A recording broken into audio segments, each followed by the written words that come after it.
And welcome back, everybody, to the Freaking Awesome Podcast for a remote episode. This is episode 33. Yeah, man. Let's kill that bass head. Alright, let's do this. I'm on the air, we got this podcast flow. It's me and Tony on the mics, we gotta let you know of current events, little gaming, sprinkling some entertainment. We stay humble, but our moms still think we're famous. Turn up the bass and baby, maybe let that magic flow. Our spoken word is all the things you really wanna know. Having a good time on the show, T-Bows and Matty G. Tune in and hit subscribe and join us on the FAP.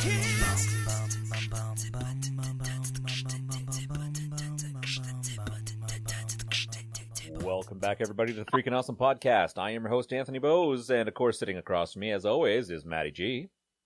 Yeah, I was kind of sitting across from you. I know. Yeah, well, it's virtually in sitting spirit. across from me. Yeah, in spirit. So we're practicing social distancing. That's right.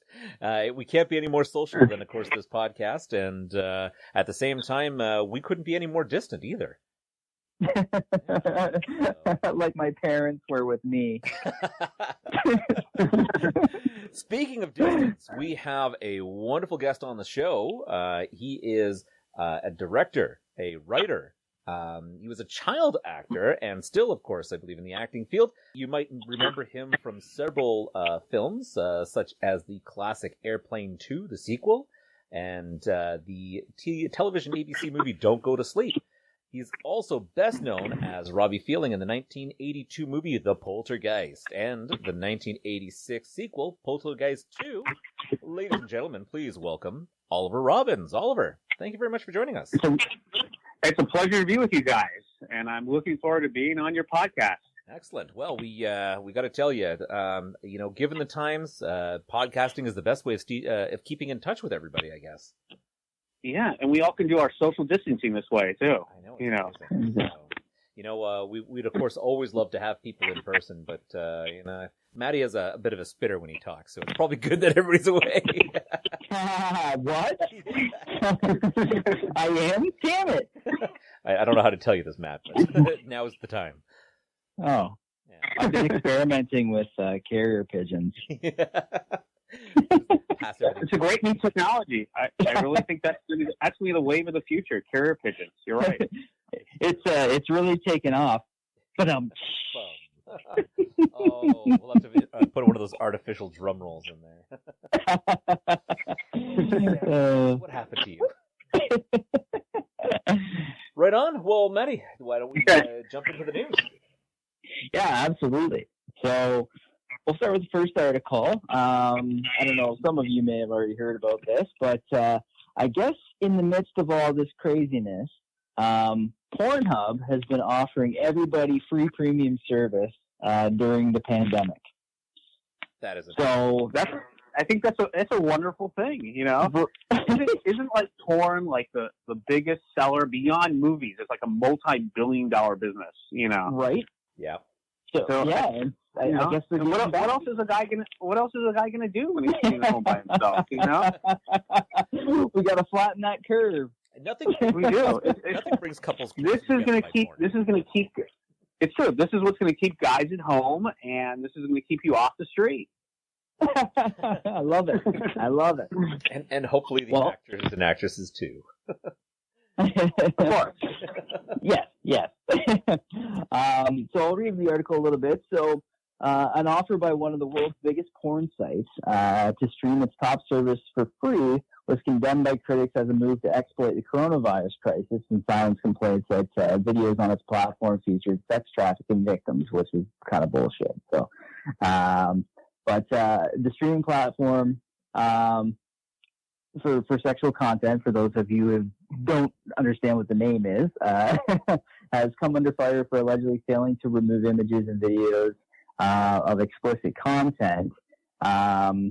An online petition shut the site down, which has had over 42 billion visits in 2019, now has over 500,000 signatures. So basically this was kind of, in this particular article, it focuses on not necessarily good deeds, but it's just funny timing in the midst of this huge kind of shutdown mentality on it. So I figured I would kind of touch on that, and but I don't see it going anywhere. No, I think porn is going to stay with us forever. I think so. I mean, even if you go back to ancient Greek Pompeii, a version of pornography existed. It's part of human nature, and it's going to be with us to probably the end of time. I totally agree. It's one of the oldest professions, but at the same time, it's always going to be a moneymaker.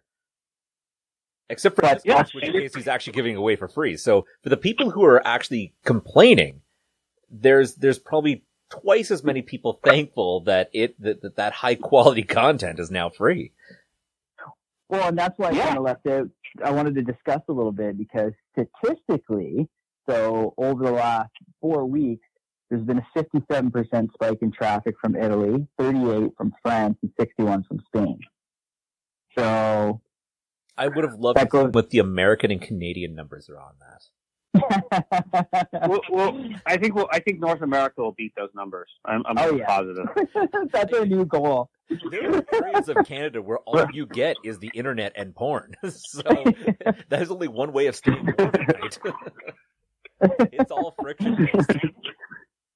That's hilarious. Yep. Yeah, man. What do you got, Tony? Okay, now again, let's go with a Corona-based article. This one was it was actually a little upsetting, but at the same time, it was super funny. Mm-hmm. The article reads: Disneyland closure ends man's 2,995-day streak of visits. Oh. Now take a second to think about that. Someone has literally been going to Disneyland for 2,995 consecutive days. That's someone who really loves Disney. That's you're very committed at that. And I love Disneyland too. Disneyland is amazing and awesome. And now they can take a moment and reflect upon their experience. I guess. What have I been doing with my life?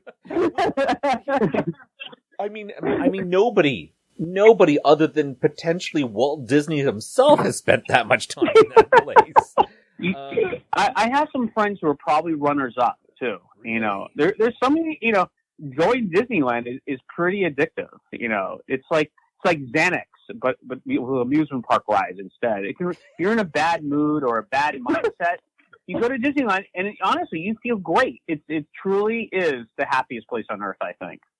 So I've been to a couple different of the Disney World parks down in Florida, and I love it personally. I think it doesn't matter how old you get. You go there and you suddenly feel like a child inside. The wonderful magic of everything is so well done and well executed by all the team members there that I think you're so hard pressed to come out with a negative experience. I don't know anyone that's ever gone to Disneyland that's come out unhappy. It's designed to make you feel great. And, Walt, when he designed it, had that intent. And, you escape from society, you escape from all your problems. And for those couple hours you're there, you feel like you're in an alternate reality of happiness and love and joy. And I think it's an eternal thing that everyone can love. And you really have to have something inherently damaged about yourself or go in there with a wrong mindset not to really love it there. Except for potentially the 19 people that were stuck on that trolley car for 9.5 hours. That happened last year. Wow, that happens everywhere. I think, though. Yeah. Right? I mean, but it can conceivably be worse. You could be caught on one of the freeways for 19 hours in Los Angeles. So there's definitely there's an upside to everything. One time my legs fell asleep and I ended up on the toilet for 19 hours. You must have had a pretty bad dinner the night before. Right? I didn't even try to escape. I was just like, bring me my tablet. So, just to give a little more backstory on this diehard Disney fan, he had been basically going to California's Disneyland theme park every day for more than 8 years, ending his streak just shy of 3,000 days when the park temporarily closed. Of course, this has been all because of the corona virus outbreak. The thing that really got me the most is he had a beautiful attitude about it.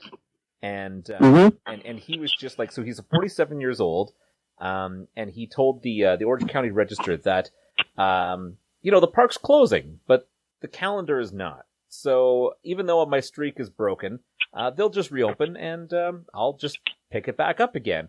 He says, although I don't think I'm going to be worried about my consecutive streak anymore. So, I could only wonder, like, what does this man do for 40? He's 47 years old and spend the last 3 years going to Disneyland. Well, hey, I was going to ask, like, how much is Disneyland? Like, say you live there, right? Because we're up in Canada, so every time we want to go, we're thinking like, oh, it's going to be expensive. It's $150 US every time you want to go. I'm not.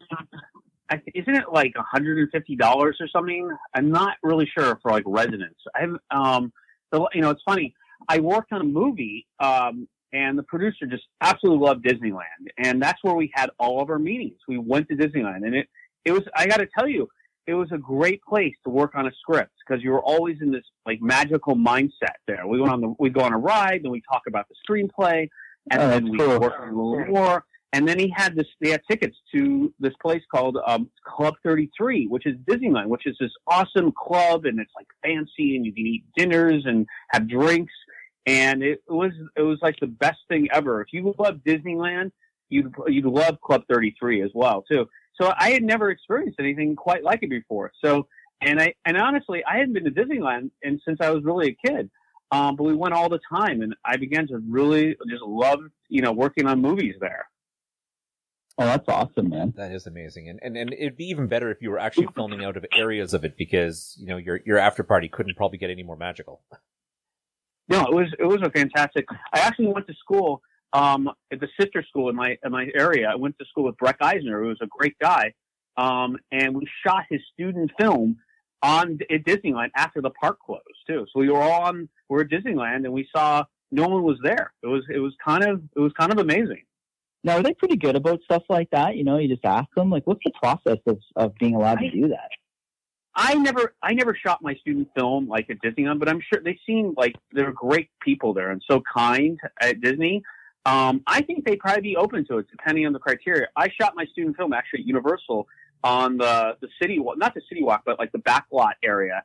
And I was at USC Film School, and they gave it to us for free. And I said, hey, I just want to shoot this scene. So I think the film industry really does want to give back, because they know the future generation is one day going to be making movies here, and we have to help them. Yeah, sure. That's awesome. That is amazing, and it's actually I've heard there's a lot of really cool unknown facts about Disneyland. Like there's like a certain amount that you can pay over and above the ticket price where you can actually get like the VIP treatment where they take you, a special cast member will take you in behind the scenes. So not only do you skip the lines, but you literally go in behind all the infrastructure to fast track into your lines, and you learn really cool things about Disney. I've heard about that. I've never done that before, but I've heard that. We actually had a tour guide who took us around, and believe it or not, it was the most amazing thing that we're able to beat the lines. We went to the front of the lines. And if you've ever been to Disneyland, one of the things you really do, you spend hours just waiting to go on these rides. Yeah. And we didn't have to wait at all. So it was a beautiful thing. That in itself, I would have booed you. Funny, right? I think it'd be worth every dime. Matty, 300 people back in the line. that a lot of people I think hate you. Like who are those people stepping in front too? But you just have to ignore that. You just go with the moment and say, you want to get on the log jammer and all the other. I hope I'm not insulting Disney by calling it log jammer. So it's the log ride. I know that. Hope that's not starting part. It was just like a taboo to say that. But yeah, all the like Space Mountain, you get in front and you're like, wow, I didn't have to wait 2 hours for this ride. This is truly amazing.